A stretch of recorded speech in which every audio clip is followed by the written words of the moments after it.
Chapter 23. That Ruth had little faith in his power as a writer did not alter her nor diminish her in Martin's eyes.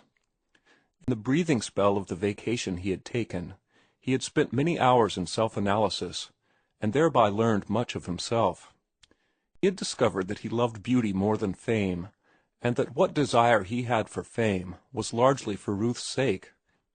It was for this reason that his desire for fame was strong.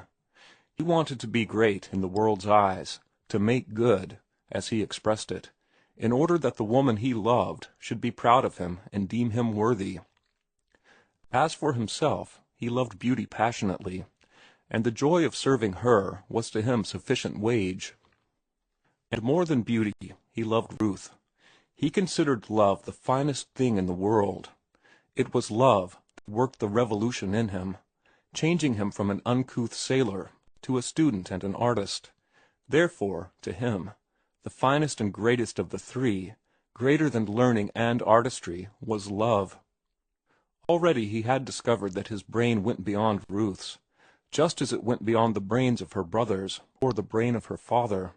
Above the things of the earth, above wealth and judgment, public opinion and applause, rising above life itself and dying on a kiss. Much of this Martin had already reasoned out, and some of it he reasoned out later. In the meantime he worked, taking no recreation except when he went to see Ruth, and living like a Spartan. He paid $2.50 a month rent for the small room he got from his Portuguese landlady, Maria Silva. A virago, a widow, hard-working and harsher-tempered, rearing her large brood of children somehow, and drowning her sorrow and fatigue at regular intervals in a gallon of the thin, sour wine that she bought from the corner grocery and saloon for 15 cents. From detesting her and her foul tongue at first, Martin grew to admire her as he observed the brave fight she made. There were but 4 rooms in the little house, 3 when Martin's was subtracted. One of these, the parlor, gay with an ingrain carpet, and dolorous with a funeral card and a death picture of one of her numerous departed babes, was kept strictly for company. Blinds were always down, and her barefooted tribe was never permitted to enter the sacred precinct save on state occasions. She cooked, and all ate, in the kitchen, where she likewise washed, starched, and ironed clothes on all days of the week except Sunday. For her income came largely from taking in washing from her more prosperous neighbors. Remained the bedroom, small as the one occupied by Martin, into which she and her 7 little ones crowded and slept. It was an everlasting miracle to Martin how it was accomplished, and from her side of the thin partition he heard nightly every detail of the going to bed, the squalls and squabbles, the soft chattering, and the sleepy, twittering noises as of birds. Another source of income to Maria were her cows, 2 of them, which she milked night and morning, and which gained a surreptitious livelihood from vacant lots and the grass that grew on either side the public sidewalks, attended always by one or more of her ragged boys, whose watchful guardianship consisted chiefly in keeping their eyes out for the poundman. In his own small room Martin lived, slept, studied, wrote, and kept house. Before the one window, looking out on the tiny front porch, was the kitchen table that served as desk, library, and typewriting stand. The bed, against the rear wall, occupied 2/3 of the total space of the room. The table was flanked on one side by a gaudy bureau, manufactured for profit and not for service, the thin veneer of which was shed day by day. This bureau stood in the corner, and in the opposite corner, on the table's other flank, was the kitchen. The oil stove on a dry goods box, inside of which were dishes and cooking utensils, a shelf on the wall for provisions, and a bucket of water on the floor. Martin had to carry his water from the kitchen sink, there being no tap in his room. On days when there was much steam to his cooking, the harvest of veneer from the bureau was unusually generous. Over the bed, hoisted by a tackle to the ceiling, was his bicycle. At first he had tried to keep it in the basement, but the tribe of Silva, loosening the bearings and puncturing the tires, had driven him out. Next, he attempted the tiny front porch, until a howling southeaster drenched the wheel a night long. Then he had retreated with it to his room and slung it aloft. A small closet contained his clothes and the books he had accumulated, and for which there was no room on the table or under the table. Hand in hand with reading, he had developed the habit of making notes, and so copiously did he make them that there would have been no existence for him in the confined quarters had he not rigged several clotheslines across the room on which the notes were hung. Even so, he was crowded until navigating the room was a difficult task.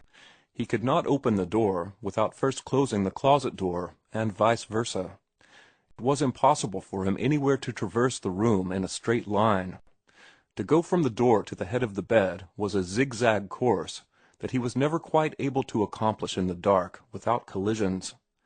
Having settled the difficulty of the conflicting doors, he had to steer sharply to the right to avoid the kitchen. Next, he sheered to the left to escape the foot of the bed, but this sheer, if too generous, brought him against the corner of the table. With a sudden twitch and lurch, he terminated the sheer and bore off to the right along a sort of canal, one bank of which was the bed and the other the table. When the one chair in the room was at its usual place before the table, the canal was unnavigable. When the chair was not in use, it reposed on top of the bed, though sometimes he sat on the chair when cooking, reading a book while the water boiled, and even becoming skillful enough to manage a paragraph or two while steak was frying. Also, so small was the little corner that constituted the kitchen, he was able, sitting down, to reach anything he needed. In fact, it was expedient to cook sitting down. Standing up, he was too often in his own way. In conjunction with a perfect stomach that could digest anything, he possessed knowledge of the various foods that were at the same time nutritious and cheap. Pea soup was a common article in his diet, as well as potatoes and beans, the latter large and brown and cooked in Mexican style. Rice, cooked as American housewives never cook it and can never learn to cook it, appeared on Martin's table at least once a day. Dried fruits were less expensive than fresh, and he had usually a pot of them, cooked and ready at hand, for they took the place of butter on his bread. Occasionally he graced his table with a piece of round steak, or with a soup bone. Coffee, without cream or milk, he had twice a day, in the evening substituting tea, but both coffee and tea were excellently cooked. There was need for him to be economical. His vacation had consumed nearly all he had earned in the laundry, and he was so far from his market that weeks must elapse before he could hope for the first returns from his hack work. Except at such times as he saw Ruth, or dropped in to see his sister Gertrude, he lived a recluse, in each day accomplishing at least 3 days' labor of ordinary men. He slept a scant 5 hours, and only one with a constitution of iron could have held himself down, as Martin did, day after day, to 19 consecutive hours of toil. He never lost a moment. On the looking-glass were lists of definitions and pronunciations. When shaving or dressing or combing his hair, he conned these lists over.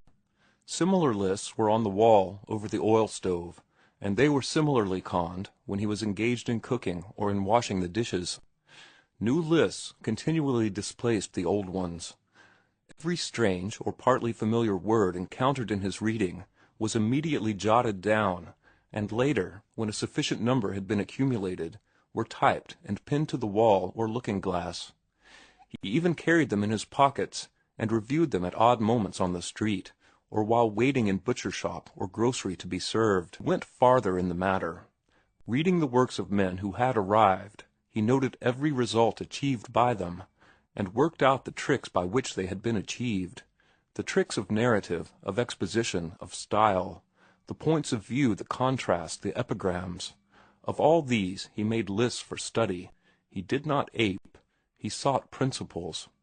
He drew up lists of effective and fetching mannerisms, till out of many such, culled from many writers, he was able to induce the general principle of mannerism, and, thus equipped, to cast about for new and original ones of his own, and to weigh and measure and appraise them properly. In similar manner, he collected lists of strong phrases, the phrases of living language, phrases that bit like acid and scorched like flame, or that glowed and were mellow and luscious in the midst of the arid desert of common speech. He sought always for the principle that lay behind and beneath. He wanted to know how the thing was done. After that, he could do it for himself. He was not content with the fair face of beauty. He dissected beauty in his crowded little bedroom laboratory, where cooking smells alternated with the outer bedlam of the Silva tribe. And, having dissected and learned the anatomy of beauty, he was nearer being able to create beauty itself. He was so made that he could work only with understanding. He could not work blindly, in the dark, ignorant of what he was producing, and trusting to chance and the star of his genius, that the effect produced should be right and fine. He had no patience with chance effects. He wanted to know why and how. His was deliberate creative genius, and, before he began a story or poem, the thing itself was already alive in his brain, with the end in sight and the means of realizing that end in his conscious possession. Otherwise, the effort was doomed to failure. On the other hand, he appreciated the chance effects in words and phrases that came lightly and easily into his brain, and that later stood all tests of beauty and power, and developed tremendous and incommunicable connotations. Before such he bowed down and marveled, knowing that they were beyond the deliberate creation of any man.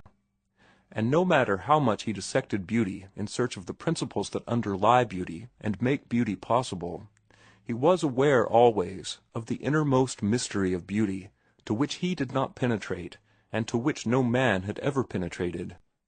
He knew full well, from his Spencer, that man can never attain ultimate knowledge of anything, and that the mystery of beauty was no less than that of life, nay, more that the fibres of beauty and life were intertwisted, and that he himself was but a bit of the same non-understandable fabric, twisted of sunshine and stardust and wonder. In fact, it was when filled with these thoughts that he wrote his essay entitled Stardust, in which he had his fling, not at the principles of criticism, but at the principal critics. It was brilliant, deep, philosophical, and deliciously touched with laughter. Also, it was promptly rejected by the magazines as often as it was submitted. But having cleared his mind of it, he went serenely on his way. It was a habit he developed, of incubating and maturing his thought upon a subject, and of then rushing into the typewriter with it. That it did not see print was a matter of small moment with him. The writing of it was the culminating act of a long mental process, the drawing together of scattered threads of thought, and the final generalizing upon all the data with which his mind was burdened. To write such an article was the conscious effort by which he freed his mind and made it ready for fresh material and problems. It was in a way akin to that common habit of men and women troubled by real or fancied grievances, who periodically and volubly break their long-suffering silence and have their say till the last word is said. End of chapter 23.